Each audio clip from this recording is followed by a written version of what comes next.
সরাও।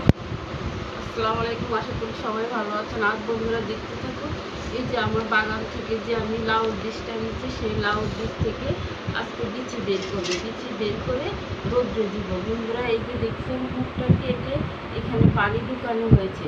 আর যাদের পুকুর আছে তারা এই যে পুকুরের ভিতরে ঢুকে রেখে যখন এভাবে লাল হয়ে আসে তখন বিচিগুলো কালো হয়ে থাকে, তখন বিচিগুলো একটু বের করে নেয়। এই যে বন্ধুরা দেখতে থেকে আমি বিচিগুলো এখন কীভাবে বের করে নিচ্ছি।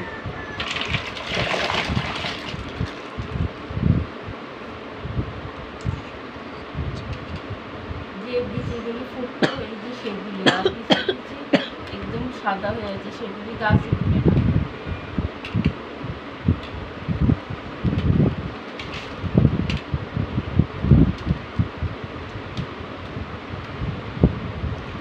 আমি বেছে বেছে নিচ্ছি যেগুলি সাদা, সেগুলি যেগুলি এই যে বাদামি কালার বিচি ফুটতে হয়েছে সেগুলি আমি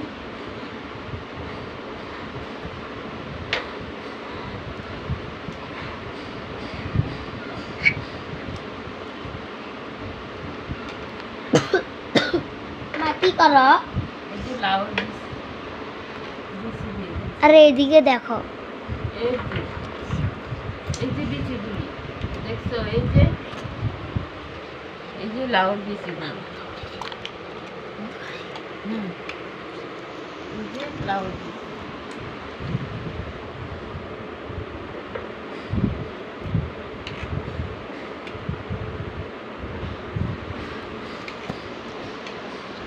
মা আলু বেগুনি ভিতরে কি আর আছে না? কি না, লাউ ভিতরে আর আছে? এই যে যেগুলো আছে অনেকই রাখছে কেন?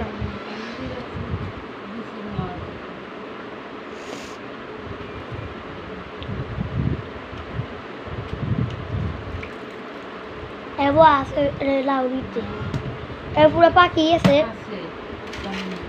আর পাতা আড়া লাগছে।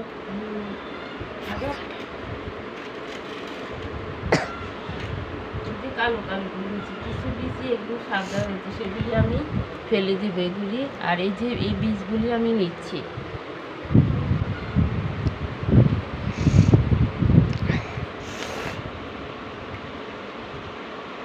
আমার ভিডিওটা আপনাদের কাছে যদি ভালো লেগে থাকে তাহলে একটা সাবস্ক্রাইব, পাশে থেকে বেল বাটন বাজিয়ে দিবেন। এই বলে আমি বিদায় নিচ্ছি। আল্লাহ হাফেজ।